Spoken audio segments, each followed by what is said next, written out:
Dios te bendiga, amado amigo y hermano. Dios te bendiga en este hermoso día que nos ha dado el Señor.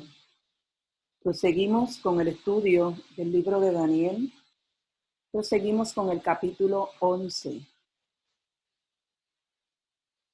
Durante el transcurso de estos estudios, dijimos que la hermenéutica, que no es otra cosa que las reglas de interpretación de la Biblia, existen unas reglas de interpretación de que un suceso histórico o un suceso presente puede señalar también a un suceso futuro y tener así un doble cumplimiento. Por ejemplo, si usted lee el capítulo 24 de Mateo, vamos a entender que Jesús está señalando a dos eventos futuros. Está hablando sobre la destrucción de Jerusalén, que sucedió alrededor de 40 años más tarde, durante esa época, ¿verdad? La era cristiana.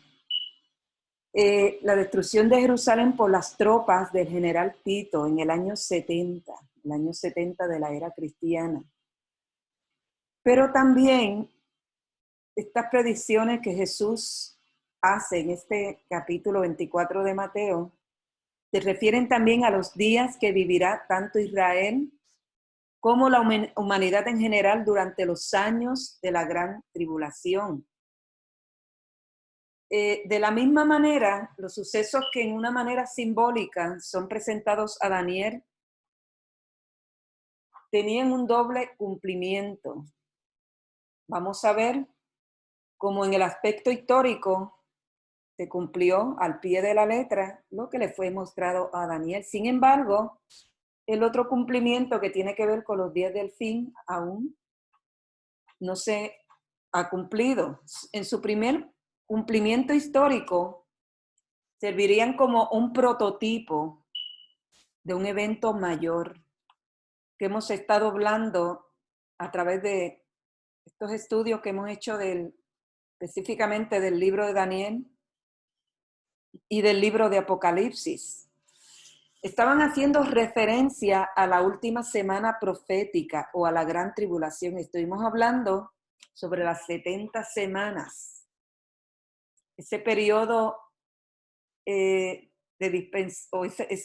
periodo dispensacional que le fue mostrado a Daniel, ese periodo de gracia, donde Dios entra en un trato con la nación de Israel y al final de los tiempos también estamos incluidos también nosotros los gentiles, que somos el olivo silvestre que ha sido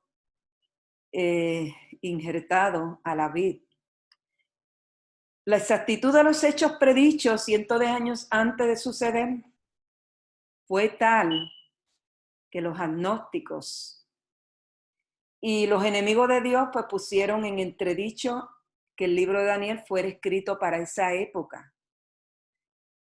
Estas personas alegan que el libro fue escrito mucho tiempo después de estos sucesos. Han intentado señalar al libro de Daniel como un libro espurio o algo que es falso. Entonces vamos a ver que dentro de una narrativa histórica de lo que fue el gobierno que precedió al poder romano, este capítulo 11 nos da una vislumbre sobre cómo encaja el resurgimiento del fervor islámico dentro de la profecía bíblica y el desarrollo de lo que será el último imperio mundial del gobierno gentil. Estuvimos hablando de estos 4 imperios que le fueron mostrados tanto a Nabucodonosor, rey de Babilonia, también le fueron mostrados a Daniel. Y nosotros hemos sido partícipes por la gracia de Dios de esa revelación y podemos entender entonces los días que nosotros estamos viviendo. Muchos han hecho una pregunta: ¿qué lugar ocupa el poder islámico en las visiones apocalípticas de Daniel? ¿Qué lugar ocupa la potencia de los Estados Unidos, Europa y otros países que en este momento histórico que nosotros estamos viviendo, nos llevan a nosotros, ¿verdad?, preguntarnos que tiene que ser un hecho de que Estados Unidos ocupe un lugar estratégico en la profecía bíblica, siendo una potencia mundial. Yo hice referencia al manual bíblico Halley en la página 442, bajo el tema del Antiguo Testamento, los profetas. Y entonces, aplicando la regla de la hermenéutica, pude entender que estos eventos que fueron predichos por Daniel, que cientos de años más adelante comenzaron su desarrollo histórico, tienen un cumplimiento profético en la edad moderna. O sea, de una manera, Estados Unidos aparece registrado en la profecía bíblica, de una manera implícita, a través de simbolismo y en esta narrativa que nos da Daniel en su escrito. Vamos a ver que Estados Unidos ocupa un lugar de importancia en la profecía bíblica y específicamente con relación a los días del fin. Y vamos a ver estos paralelos, vamos a analizarlos. El imperio babilónico, que sucedió del 605 al 539 antes de Cristo, esto es, ¿verdad?, una interpretación personal mía.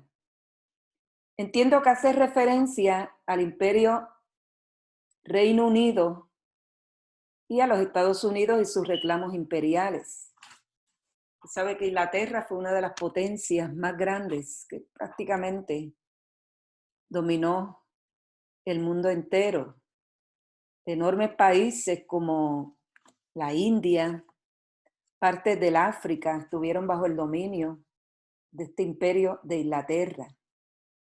Y entiendo, ¿verdad?, que este imperio babilónico, pues podíamos usarlo como un prototipo de este imperio, Reino Unido y de Estados Unidos. El imperio persa, del 539 al 532 a.C., podíamos hacer un paralelo con Rusia y su alianza con países del Medio Oriente, entre ellos Irán.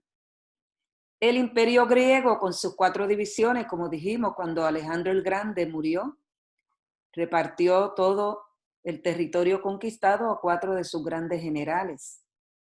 Este imperio dominó del 331 al 146 a.C.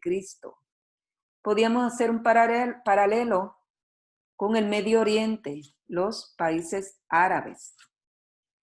Las guerras de los reyes griegos de Siria y Egipto, estos 4 generales entraron en unas guerras políticas, por dominio, por territorio.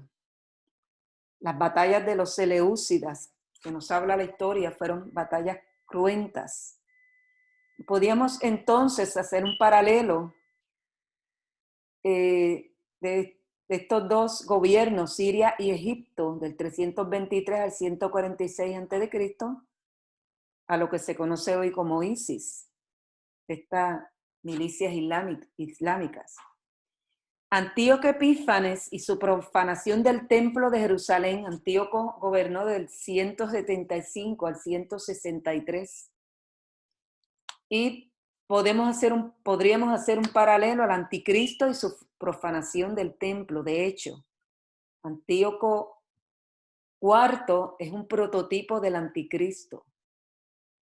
Y se usa en este mensaje que se le da a Daniel, se usa, ¿verdad?, como un tipo de este hombre siniestro que va a gobernar en los últimos años del dominio gentil en la tierra. El Imperio Romano, que dominó desde el 146 a.C. al año 400 después de Cristo, podemos hacer entonces un paralelo a los residuos resurgentes, o sea, la civilización occidental del Imperio Romano bajo el comando del Anticristo. Como estuvimos hablando, Constantino tuvo una supuesta conversión al cristianismo y casó la iglesia con el Estado. Y ahí que comienza entonces a tomar forma lo que se conoce como la civilización occidental, que es el grande componente cristiano en el mundo. Incluye Australia, las Américas, tanto América del Norte como América del Sur, parte de Europa. Todo esto, ¿verdad?, es lo que se conoce como la civilización occidental. Y el ministerio público de Cristo, que fue desde el 26 al año 30 después de Cristo, podríamos hacer un paralelo con el ministerio, con los dos testigos, ministerio público de Israel. La destrucción de Jerusalén por el ejército romano 70 años después de Cristo con la gran tribulación. Y pruebas mundiales y la resurrección en el tiempo del fin, la segunda venida de Cristo. Hacemos esta aclaración para ubicarnos en este capítulo, que es historia, el capítulo es historia, pero que le he revelado a Daniel porque entiendo que el propósito primordial del Espíritu Santo es llevarnos a estos momentos decisivos del fin, que nosotros, la iglesia, los santos de Dios, estamos siendo partícipes de estos tiempos, estamos contemplando, somos testigos de estos tiempos que estamos viviendo, que son los tiempos del fin. Vamos a ver que estas predicciones son progresivas en sus explicaciones y detalles. Tenemos que entender que toda la profecía bíblica gira en torno a tres pactos principales de Dios con Israel. Dios hizo una serie de pactos con el pueblo judío, pero hay tres que son principales, son primordiales, que nosotros, si queremos tener una comprensión de la profecía bíblica, tenemos que entender estos pactos. Por eso siempre he dicho, es bien difícil que usted entienda la profecía bíblica si usted no lee la Biblia, si usted no ha leído tanto el Antiguo como el Nuevo Testamento, toda la Biblia, porque toda la Biblia, desde Génesis hasta Apocalipsis, gira o corre en un mismo hilo de pensamiento. Y como el mensaje corre en un mismo hilo de pensamiento, lo que muchos estudiosos bíblicos han señalado como el cordón de grana, refiriéndose al propósito redentor por la raza humana, propósito de Dios, redentor con la raza humana. Entonces tenemos que leer la Biblia, tenemos que estar saturados del mensaje bíblico. De lo contrario, se le va a hacer a usted bien difícil comprender, especialmente esta palabra profética. Se le va a hacer difícil entender el libro de Apocalipsis, el libro de Daniel, el libro de Zacarías, el de Isaías, que son los libros que más abundan en los eventos del fin. Si usted no lo ha hecho, ¿verdad?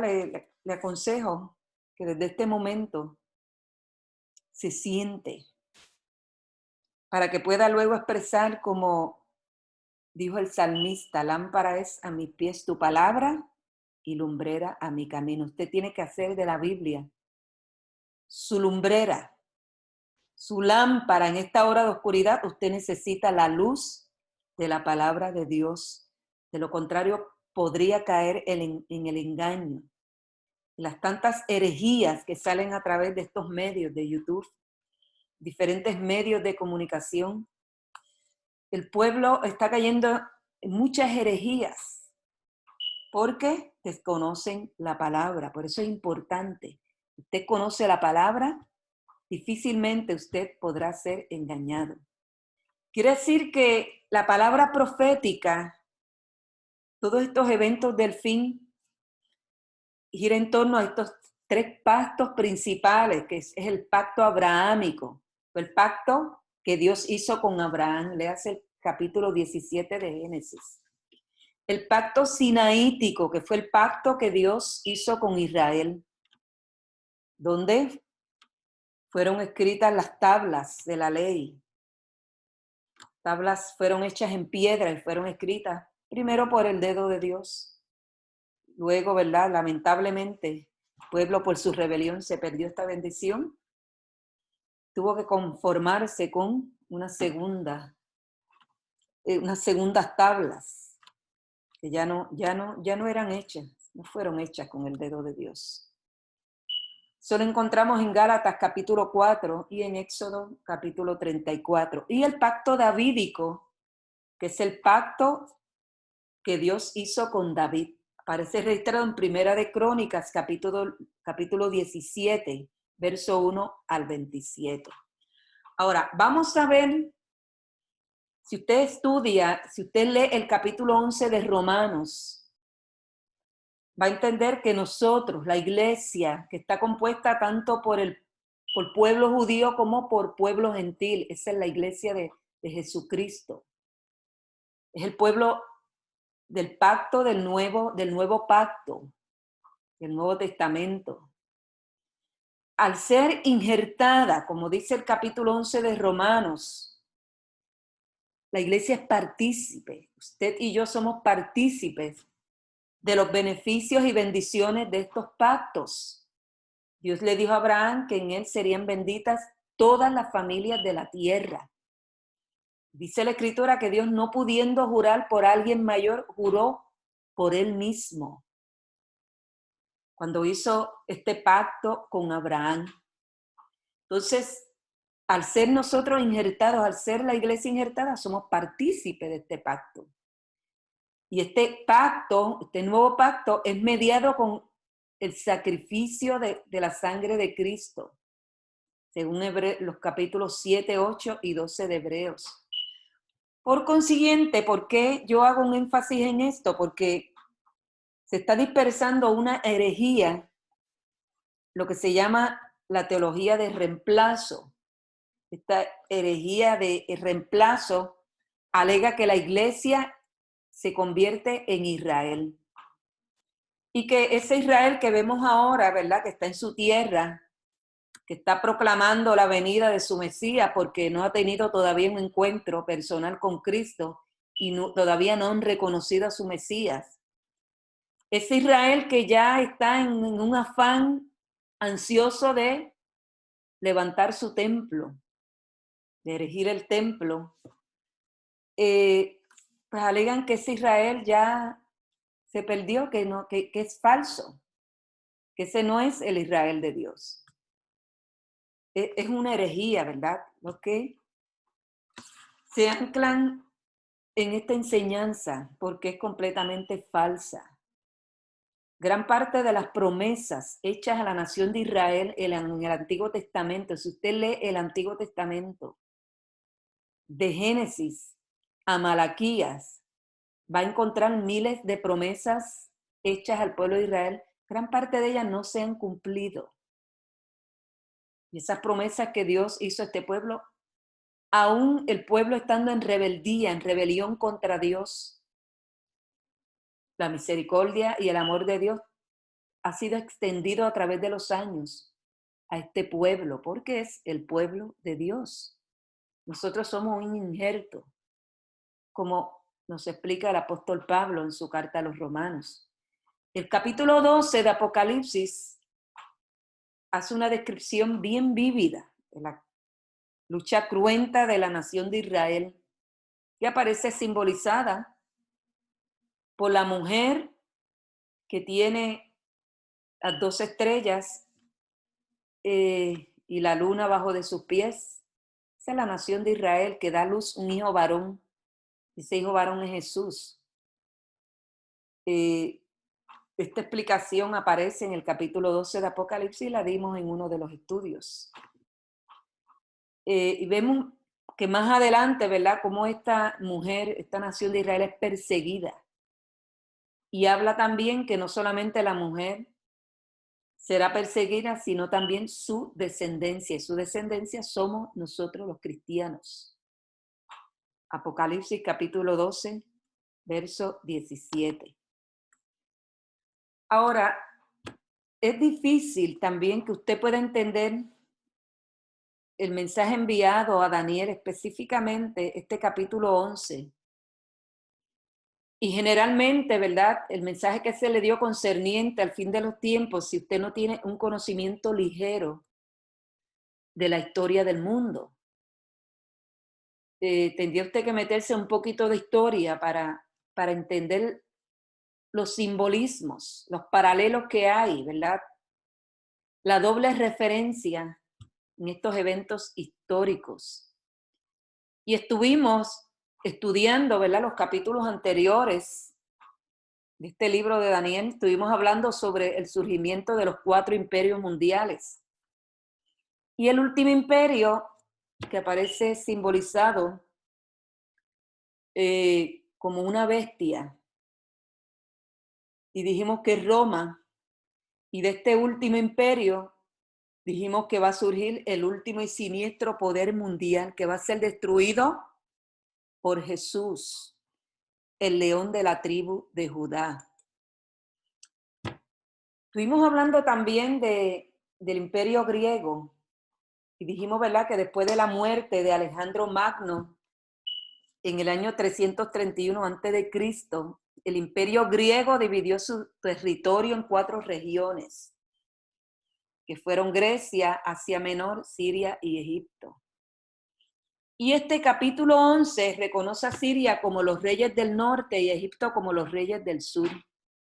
Específicamente, esta historia, ¿verdad?, que fue escrita anticipadamente y durante ese periodo entre los 2 testamentos, un poco antes de que Roma emergiera como una potencia. Pero nuestro interés primordial no es hacer una exégesis aquí de historia, cometernos, ¿verdad?, a explicar, hacer una tesis sobre la historia del mundo. Ese no es nuestro interés primordial. Nuestro propósito primordial es que podamos entender el mensaje que el Espíritu trae para nuestro tiempo, porque ese mensaje es para nuestro tiempo, para nosotros.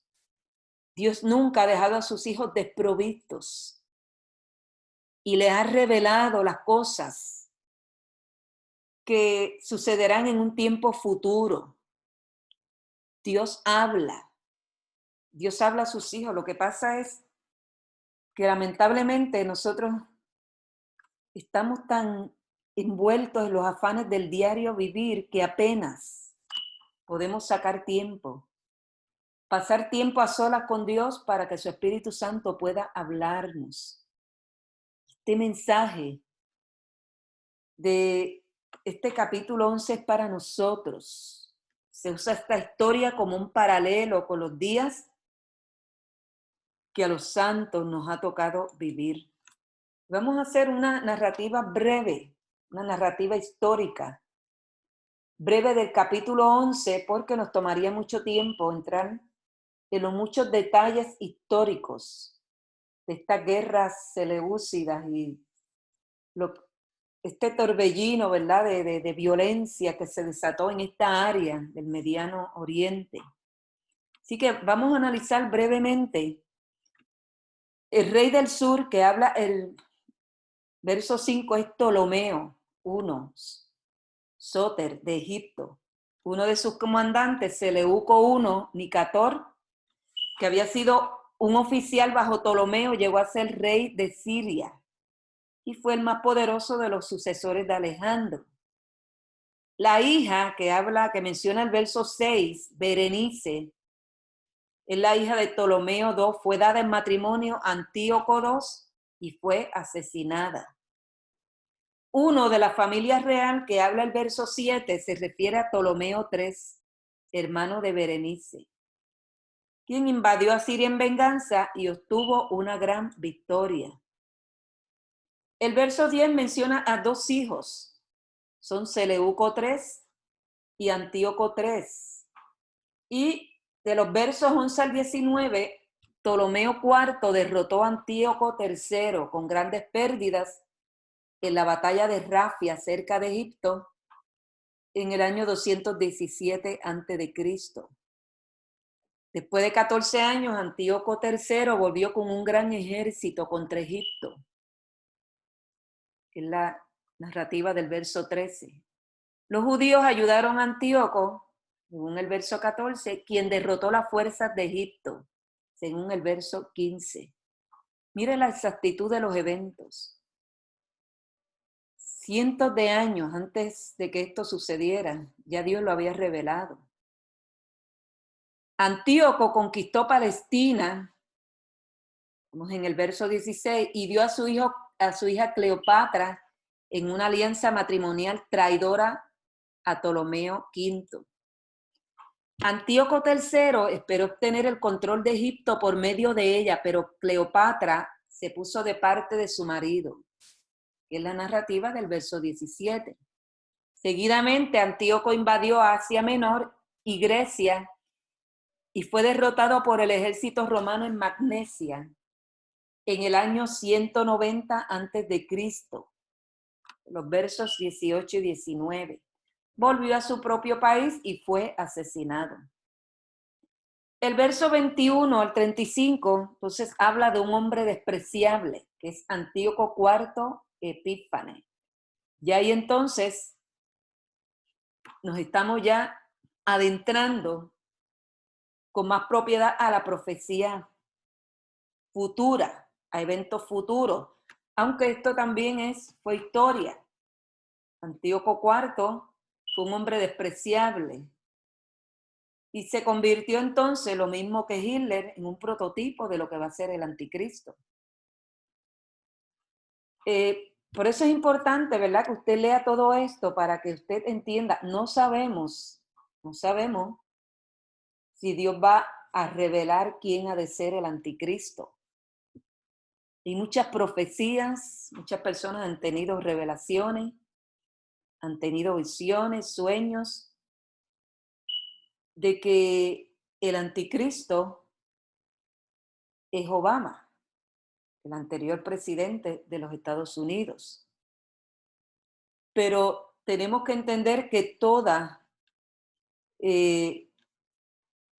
todo lo que viene, ¿verdad?, proviene a través de nuestros sentidos, todo lo que pasa a través de nuestros sentidos humanos. Nosotros tenemos que cernirlo. Nosotros no podemos en ningún momento dejar a un lado la palabra profética, lo que dice la palabra. Y simplemente escuchamos esas cosas y callamos. No, o sea, es bien difícil establecer de que sea Obama.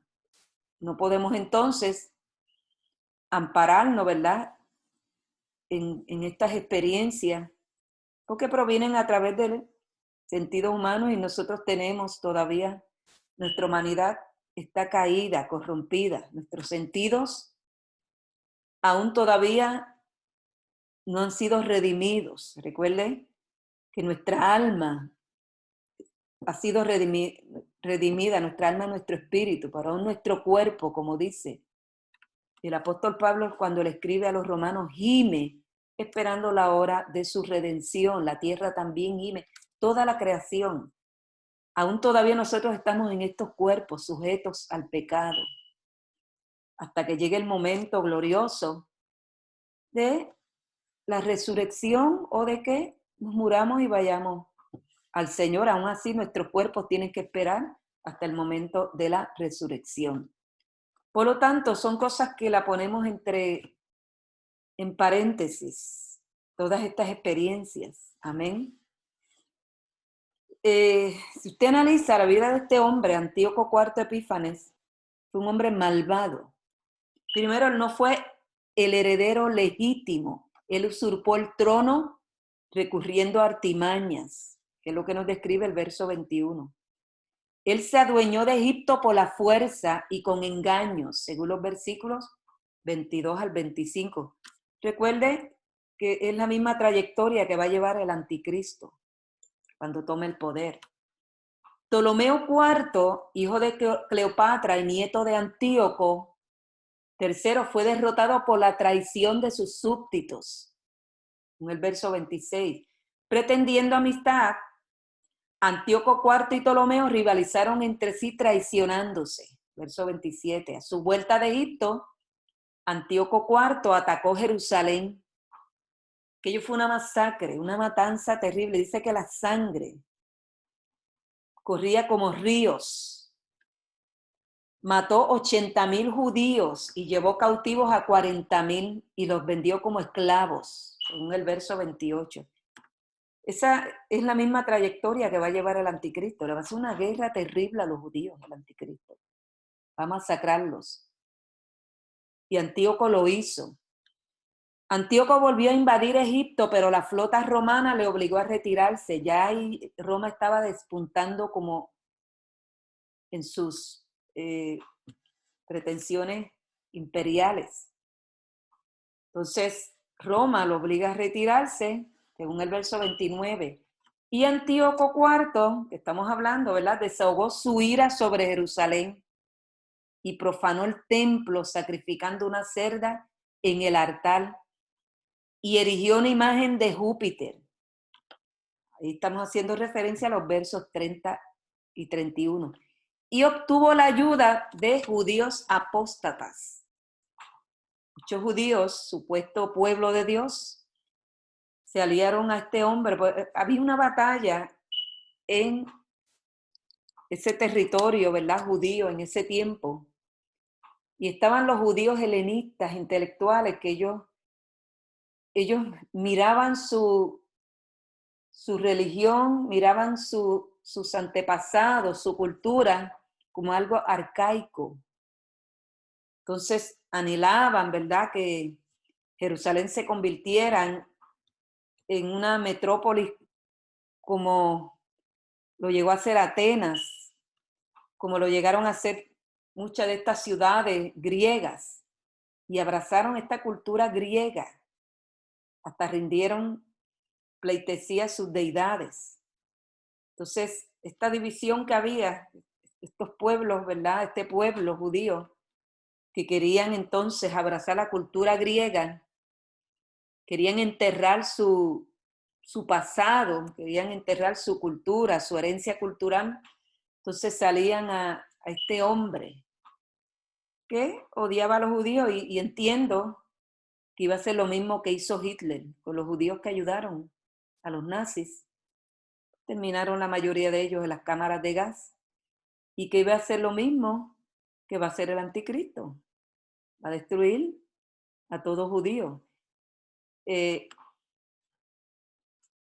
Por eso es importante, ¿verdad?, que entendamos, ¿verdad?, el relato, este relato histórico. Ahora, vamos a analizar detenidamente estos paralelos. No sé si usted quiere tener su Biblia en su mano y seguir los versículos o quiere seguirla en este escrito que le estamos presentando aquí. Estamos en el capítulo 11 de Daniel. Vamos a comenzar con el verso 21, porque esto más bien ya se está ubicando, ¿verdad?, el tiempo nuestro. Dice el verso 21, y le sucederá en su lugar un hombre despreciable. Hablando del anticristo. Estamos analizando este hombre Antíoco IV como un prototipo de un hombre despreciable que va a venir al final de los tiempos, en los últimos días. Entiendo que ya nosotros estamos viviendo esos días, por eso es que he dicho que este mensaje es para nosotros. Y le sucederá en su lugar un hombre despreciable. Ese hombre despreciable es el anticristo, al cual no darán la honra del reino. O sea, no será nombrado por el pueblo y no se llevarán elecciones, entiendo. Será un hombre que de una manera se va a apropiar, y entiendo que va a ser de las Naciones Unidas. Entiendo que va a buscar la manera de quedarse como secretario o quizás mismo hasta se nombre primer ministro o presidente. El asunto es que este hombre va a usar con astucia, va a buscar la manera de él quedarse en el poder de autoridad de las Naciones Unidas. Pero vendrá sin aviso y tomará el reino con halagos. O sea, va a ser algo repentino. Va a ser algo que no se va a llevar a votación.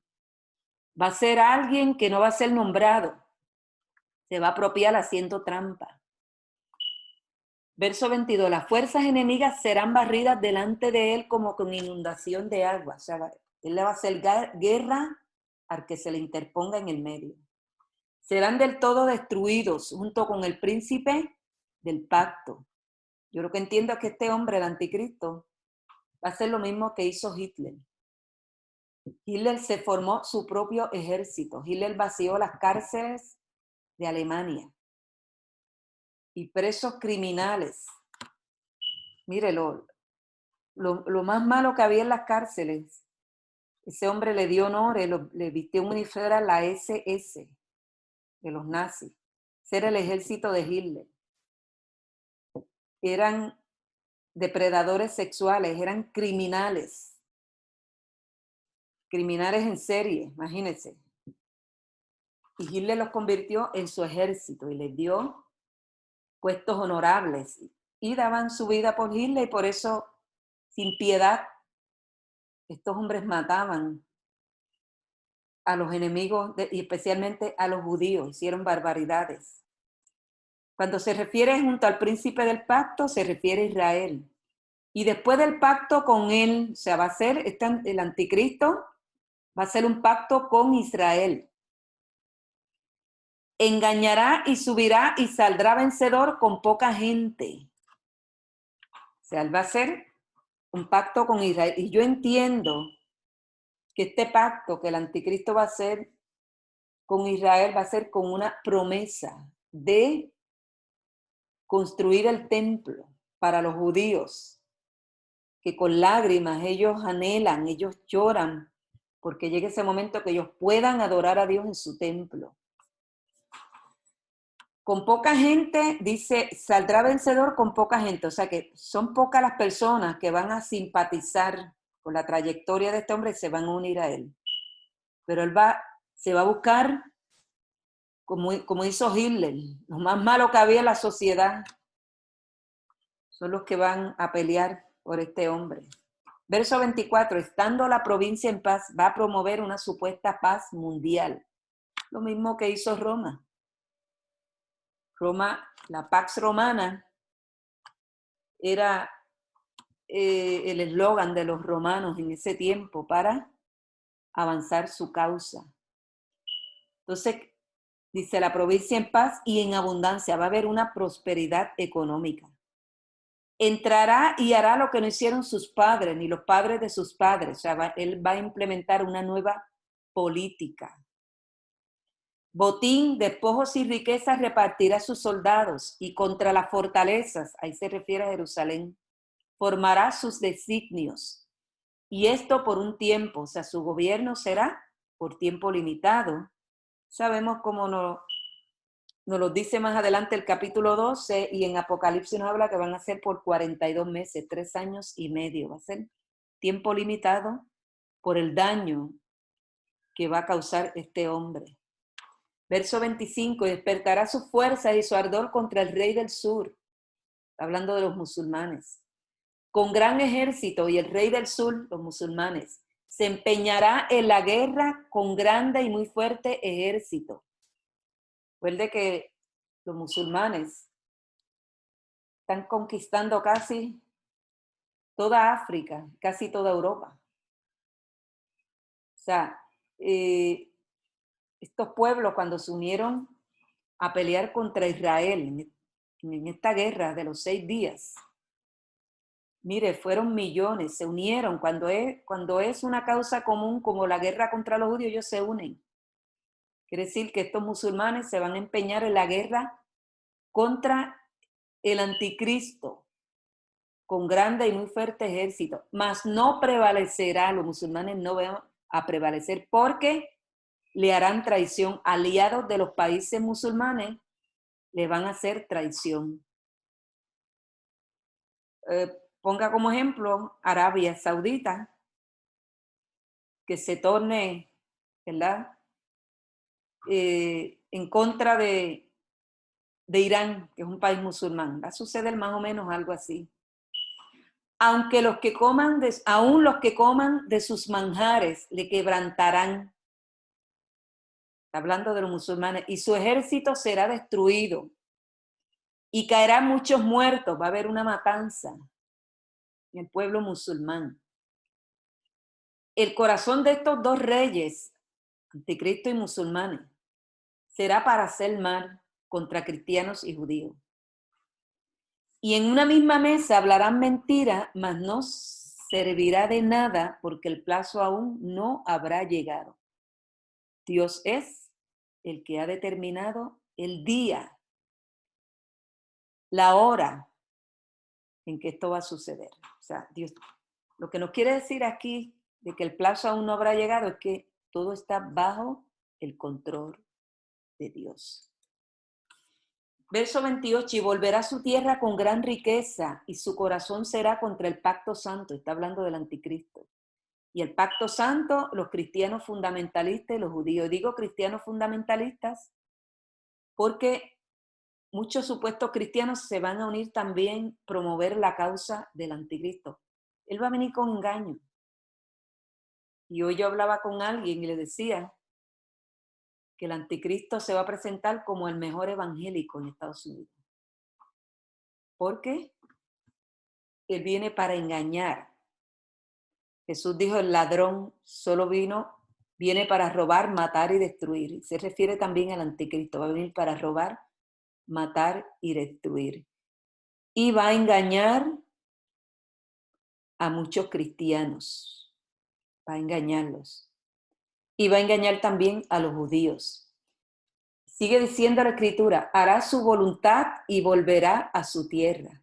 Al tiempo señalado volverá al sur, nuevamente en guerra contra los musulmanes. Mas no será la postrera venida como la primera.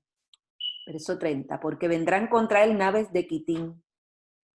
Las naves de Quitín puede ser, recuerde que Apocalipsis habla de 3 cuernos, que 10 cuernos llevaba la bestia, pero 3 de ellos fueron destruidos. Dijimos que son de las 10 regiones, 3 regiones se van a tornar contra el anticristo, contra el orden mundial.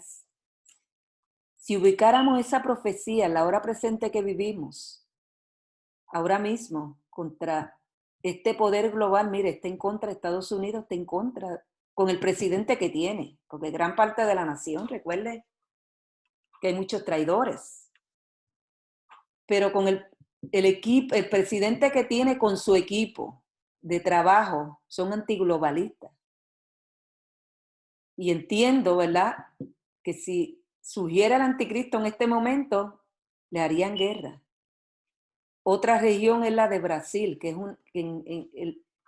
en las 10 regiones que estuvimos hablando, cuando estuvimos discutiendo en el libro de Apocalipsis, estas 10 regiones mundiales, dijimos que Brasil era cabeza de una, Estados Unidos es cabeza de otra e Inglaterra es cabeza de otra región. Y yo entiendo que estas 3 regiones que ya lo están en contra del globalismo, Inglaterra nunca ha querido ceder su moneda. Y actualmente, en el momento presente que vivimos, el primer ministro de Inglaterra es antiglobalista. También el presidente de Brasil es globalista. Y yo entiendo, ¿verdad?, que estas 3 regiones que van a ser destruidas por el anticristo porque se van a interponer en su camino, pues se refiere aquí a las naves de Quitín que se van a levantar contra el anticristo, o pues probablemente puede ser Rusia. Entonces sigue diciendo la Escritura, él, se refiere al anticristo, se contristará y volverá y se enojará contra el pacto santo, contra los judíos y cristianos. Y hará según su voluntad. Volverá pues y se entenderá con los que abandonen el santo pacto, con los apóstatas, tanto cristianos como judíos. Y se levantarán de su parte tropas que profanarán el santuario y la fortaleza. Se refiere ahí a Jerusalén y el templo que va a estar construido. Y quitarán el continuo sacrificio. Ya el templo ya lleva 3 años y medio. Porque esta profanación, esta abominación desoladora que Jesús habló de ella. Y Jesús hizo énfasis, dijo, el que le entienda y los que estén en Judea huyan a los montes, porque ahí es que se va a desatar, a manifestar la ira de Dios. Cuando el templo, su santuario, sea profanado y pongan la abominación desoladora. La abominación desoladora, pues quizás sea que pongan una imagen del anticristo o el anticristo se siente allí mismo, exigiendo adoración. Con lisonjas seducirá a los violadores del pacto. O sea, se va a unir a estos apóstatas judíos y cristianos. Y los va en su engaño. Recuerde que el anticristo va a ser un hombre que el poder de Satanás va a estar, mire, va a ser manifestado en este hombre. Esa naturaleza que este hombre va a asumir es una naturaleza satánica. Y él va a estar dominado por el poder de Satanás. Y va a tener una verborrea, una palabra que va a convencer a la gente en ese tiempo. Entonces estos violadores del pacto que son judíos, pues él con lisonja los va a seducir. Pero sigue diciendo la Escritura, mas el pueblo que conoce a su Dios se esforzará y actuará. La gente que conoce a Dios en ese tiempo, va a haber judíos porque Israel se va a volver a Dios. Y muchas personas en la gran tribulación se van a volver a Dios. Lo único que ahora es más fácil volverse a Dios porque ahora, ¿qué precio tenemos que pagar por servir al Señor? Bueno, que el mundo nos ridiculice, pero en ese tiempo estas personas van a tener que estar dispuestos a dar su cabeza, porque el anticristo los va a perseguir. Y esa gente se va a esforzar y va a haber una batalla. Dice, los sabios del pueblo instruirán a muchos, van a usar los medios, todos estos judíos y cristianos que se tornaron a Dios, van a usar todos los medios habidos y por haber para advertir a las personas que ese es el anticristo, porque se manifestó entonces como una bestia. Quizá los primeros 3 años pasó irreconocible o irreconocido por la gente. Y quizás todo el mundo se fue tras él, pero va a mostrar su verdadera naturaleza cuando entra al templo judío. Y quizás erijan esa imagen allí y la pongan y exija adoración. Dice, por algunos días caerán espada y a fuego en cautividad y despojo. Va a haber una persecución terrible contra estas personas. Y en su caída serán ayudados de pequeño socorro. Está hablando ahí de los judíos y cristianos. Van a recibir, quizás algunos países les van a dar ayuda, albergue. Y muchos se juntarán con ellos, a ellos con lisonjas. También algunos de los sabios caerán para ser depurados y limpiados y emblanquecidos. O sea, son cristianos que en ese tiempo se tornaron a Dios y judíos que se han tornado a Dios. Van a comenzar a advertir a la gente para que la gente entienda que ese es el hombre de pecado. Entonces, estas personas, Dios ha permitido, ¿verdad? O vamos a decir, Dios va a usar esto para depurarlos. Porque quizás son personas que no tengan, vamos a decir, una vida muy cristiana, que digamos, pero se han esforzado por defender y pelear por la causa de Dios, entonces van a ser depurados y limpiados y emblanquecidos hasta el tiempo determinado. ¿Cuánto va a durar esa ira de Dios esos últimos 3 años y medio? Son eso mismo, 3 años y medio. Porque aún para esto hay plazo.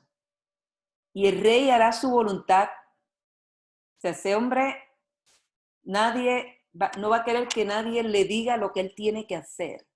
Él va a ser conforme a sus caprichos.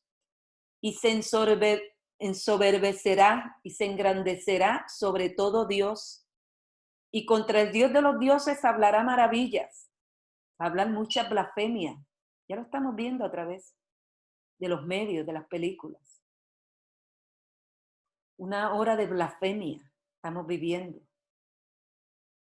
Ya está el espíritu del anticristo, este misterio de iniquidad está en acción, lo estamos contemplando. Entonces dice aquí, hablará maravilla y prosperará. Dios va a permitir que este hombre, mire, alcance y tome dominio de todo. La Biblia dice que toda nación, toda tribu y toda lengua va a estar sometida a él. Hasta que sea consumada la ira. Está hablando de la ira de Dios. Lo que nos da a entender es que este hombre, Dios, va a permitir que gobierne a la humanidad, porque la humanidad lo que ha hecho es despreciar a Dios. A Dios lo han sacado de las cortes, de las escuelas. Entonces Dios va a permitir, tú quieres tener Dios, quieres tener rey, ahora vas a tener rey, vas a tener Dios. Le va a ser como al pueblo de Israel con Saúl, cuando pidió rey.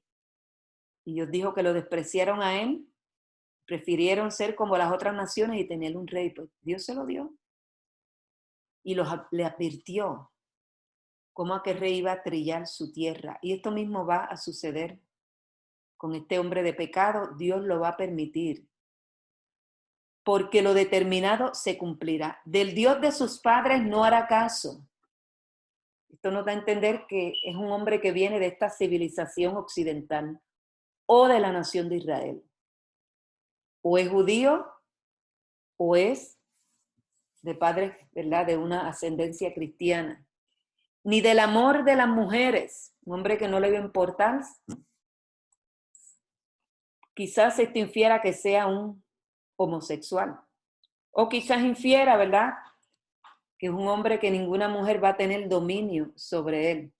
Ni respetará a Dios alguno, porque sobre todo se engrandecerá. Mas honrará en su lugar al Dios de las fortalezas. Está hablando aquí de esta nueva religión que está tomando auge, singularity, el transhumanismo.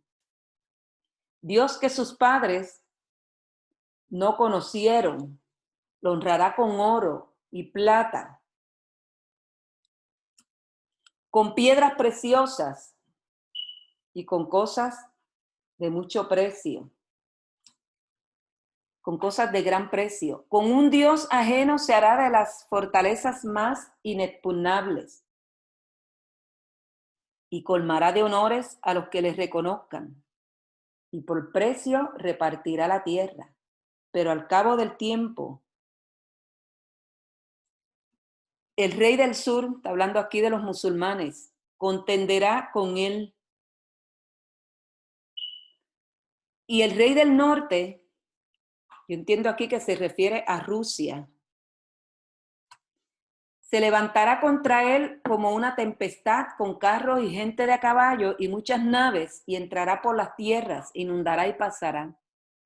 Entrará, aquí se refiere al anticristo, a la tierra gloriosa Israel, y muchas provincias caerán, mas estas escaparán de su mano, Edom y Moab.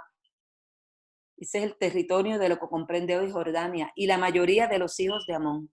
Ese es el territorio de Jordania.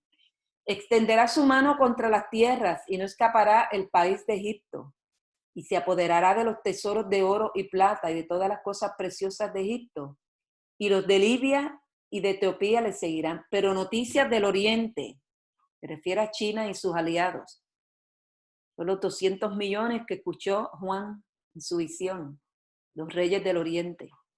Y del norte, se refiere a Rusia, lo atemorizarán y saldrá con gran ira para destruir y matar a muchos.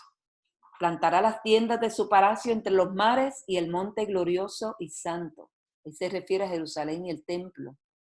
El anticristo aparentemente va a establecer su dominio, quizás sea en Irak, en la Babilonia reconstruida por Saddam Hussein, o sea en algún país europeo, de Europa, puede que sea en Estados Unidos, no sabemos.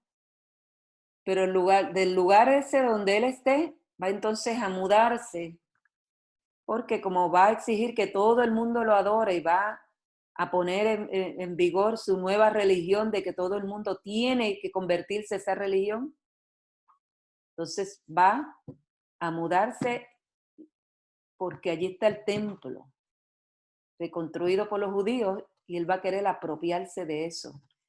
Pero dice, mas llegará su fin y no tendrá quien le ayude. Los versos 36 al 45 puede que se refieran tanto a Antíoco Epífanes como al anticristo. Como dijimos, ¿verdad?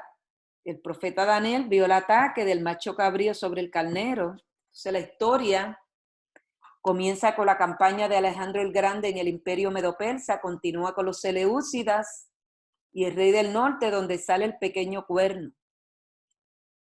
En este estado la historia se hace personal, nos agarra y nos lleva hacia el futuro y nos obliga a enfrentarnos a cosas que no quisiéramos a él. Y quiero hablar un poquito sobre este rey del norte y del sur. Si seguimos esta regla del doble cumplimiento, vamos a entender que lo que comprende hoy esta civilización occidental, que es este componente del cristianismo, de donde saldrá el anticristo, que surge de dentro de los vestigios de lo que fue el imperio romano, cabe dentro del prototipo del rey del norte. Aquí es que surgirá el cuerno pequeño, el anticristo, quien desatará su furor contra los musulmanes, ayudado por el Vaticano, el anticristo. Recuerde que esta iglesia apóstata, tanto católica como protestante, los apóstatas van a entrar en alianza con el anticristo. Una de las excusas va a ser detener el crecimiento del islamismo. Una de las excusas. Pero luego, como dice el capítulo 17 Apocalipsis, esta ramera que se unió al anticristo va a ser destruida por el mismo anticristo, porque su objetivo es destruir toda religión, tanto islámica, cristiana, toda religión monoteísta, toda religión. La única religión va a ser la religión del anticristo y él que se va a proclamar como Dios. Y el otro rey del norte al cual hace alusión es Rusia. El rey del sur cumple su prototipo, lo que conocemos hoy como la dominación musulmana, contra quienes el anticristo desatará su furor hasta destruirlos. Ahora, vamos a hablar un poco sobre los musulmanes. Quizás usted está bastante familiarizado con la historia de los islámicos. Hay un historiador que ha escrito muchos libros de historia bien interesantes, especialmente historia antigua, se llama Will Durant. Y él dijo que la explosión de la península arábiga hacia la conquista y conversión de la mitad del mundo mediterráneo es el más extraordinario fenómeno en la historia medieval. Y el islamismo fue la mayor fuerza que tuvo que enfrentar la iglesia cristiana. Cuando el islamismo comenzó a dispersarse y a crecer en una manera asombrosa en el siglo VII.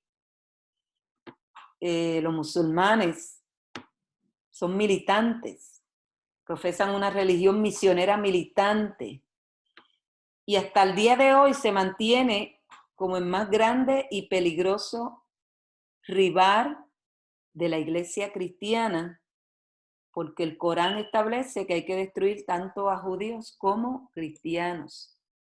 ¿Quiénes son los musulmanes? Esta amenaza, ¿verdad?, que ha tenido que enfrentar la iglesia comienza en el siglo VII. El fundador de esta religión del Islam fue Mahoma. Mahoma nació en el año 570 en la Meca, un pueblo estratégicamente enclavado en la ruta de comercio entre la India y Egipto. Mahoma era un iletrado, miembro de Quraysh, una tribu que dominaba en la Meca. a la edad de 40 años, Mahoma tuvo una supuesta visión que habría de cambiar la historia de ese lado del mundo y lo convertiría en la figura más importante en la historia medieval. Según la leyenda, el ángel Gabriel se le apareció y le dijo: oh Mahoma, tú eres mensajero de Alá y yo soy Gabriel. Desde ese momento, Mahoma comenzó a predicar a la gente de Meca y a todos los peregrinos que se reunían allí, llamándolos a vivir una vida nueva moral y una fe monoteísta, o sea que había un solo Dios. Irrumpió la persecución y Mahoma huyó a Medina en el año 622. Estamos hablando que habían pasado 622 años después de Cristo. Conocida como la Hijra, este evento es el que marca el comienzo del calendario musulmán. Después de su muerte en el año 632, los seguidores de Mahoma conquistan y unifican las tribus que estaban en guerra en Arabia. Él logró unirlos y con asombrosa velocidad comienzan sus conquistas. Conquistaron a Damasco en el año 635, Antioquía en el 636. Ya eso era un bastión cristiano. Jerusalén en el 638, Cesarea en el 640, Alejandría en el 642. Ya para el año 650 el imperio persa había sido completamente destruido. Y ellos comienzan a barrer en el norte de África sin ninguna resistencia. En el norte de África es que estaban gran parte de las iglesias cristianas. Cartago, que fue un fuerte bastión del cristianismo, cayó en el año 697. Para el año 715, la mayor parte de España estaba en manos de los musulmanes. Si usted se pone a leer un poco, a escuchar un poco, ¿verdad?, sobre esta historia de la dominación árabe sobre España, fueron unas luchas fieras que se libraron por impedir que España cayera bajo el control de los musulmanes, que estuvieron allí casi 800 años, imagínense, estuvieron dominando a España. Por eso es que muchas de nuestras palabras tienen raíz árabe. Muchas de nuestras palabras, ojalá, ojalá es ojalá. Ya, ¿verdad? Españolizada es ojalá, alcalde, y por ahí seguimos. Muchas palabras son de raíz árabe. Cruzaron los Pirineos y penetraron hasta Francia. Fueron detenidos allí por Carlos Martel en el año 732, la batalla de Tours, que fue una de las batallas más decisivas de la historia. Para ese tiempo, los árabes entraron a Punjab en la India y avanzaron dentro de Asia Central. Esto era con la espada en su mano. Te conviertes o te conviertes, como estuvo haciendo ISIS, o está haciendo ISIS, como están haciendo en muchos de estos países africanos de Asia. En el siglo VIII hubo un estancamiento por casi 500 años. Durante ese tiempo Turquía, que era un país cristiano, allí estaban ancladas las 7 iglesias, las cuales les fue enviado el mensaje a través de Juan en el libro de Apocalipsis. Estaban en Turquía. Era un país cristiano que fue evangelizado por los nestorianos. Los nestorianos era una denominación cristiana que ellos se enclavaron en los montes a esperar que Jesús viniera, porque pensaban que Jesús venía en su tiempo. Y se alejaron de la vida social, la vida rutinaria. Se enclavaron en esos montes. Y Turquía había sido un país cristiano, pero fue ganado por los musulmanes, quienes ocuparon también grandes áreas de Asia Menor. Y fue contra estos intrusos que se lanzaron las cruzadas. Las cruzadas fueron un fracaso, aunque ganaron ciertas áreas de Siria y la Tierra Santa. Una segunda ola de conquista musulmana ocurrió en los siglos XIII y XIV. Los turcos, otomanos, los mongoles de Asia Central llegaron a ser fieras seguidores fanáticos del profeta, y todavía lo son. Se dedicaron al pillaje y la destrucción de todo lo que hallaban en su paso. Usted lee también la historia de los armenios, los turcos los masacraron. A los armenios cristianos, obligándolos a convertirse al islamismo. Sobre 2 millones de armenios fueron masacrados. Para el siglo XV, los turcos otomanos invadieron Grecia y los Balcanes. Constantinopla cayó en el año 1453. Para ese tiempo, los moros, que eran como los españoles le llamaban a los musulmanes, a los árabes, habían comenzado su retirada de casi 800 años en España, cediendo la Alhambra, que fue su última fortaleza en el año 1492.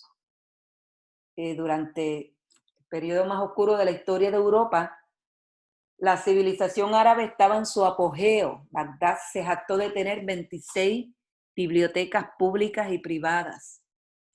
Y el norte de África, que como dije, fue el que produjo 3 de los más grandes teólogos de la iglesia primitiva, después del apóstol Pablo, que fueron Tertuliano, Cipriano y San Agustín, con 1/4 de las iglesias más grandes, más de 500 iglesias, de todo el cristianismo, comprendido en el siglo VII, fue conquistado por los musulmanes.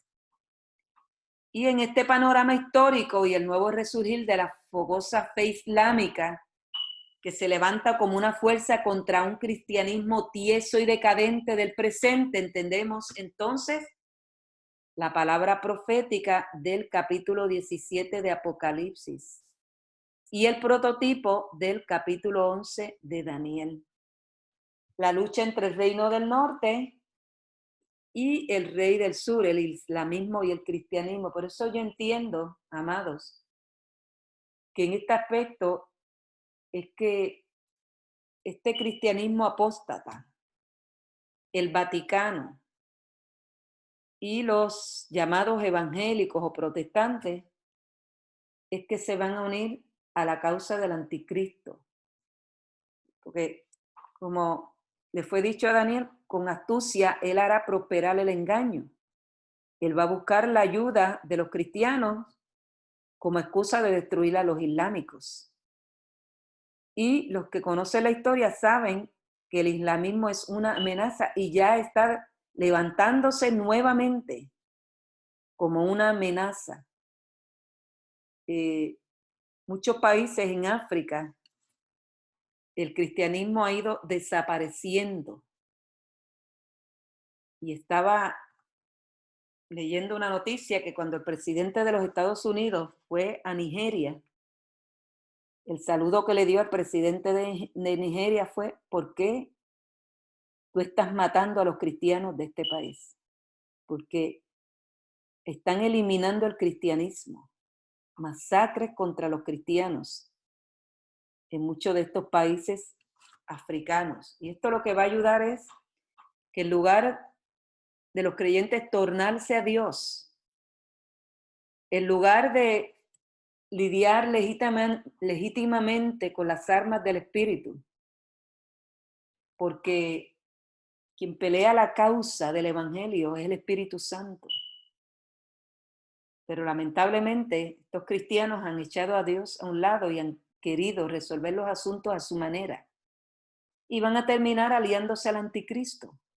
Pero lo que no saben es que después que el anticristo someta a los musulmanes, porque los va a someter, los va a destruir, va a seguir luego con los judíos y con los cristianos.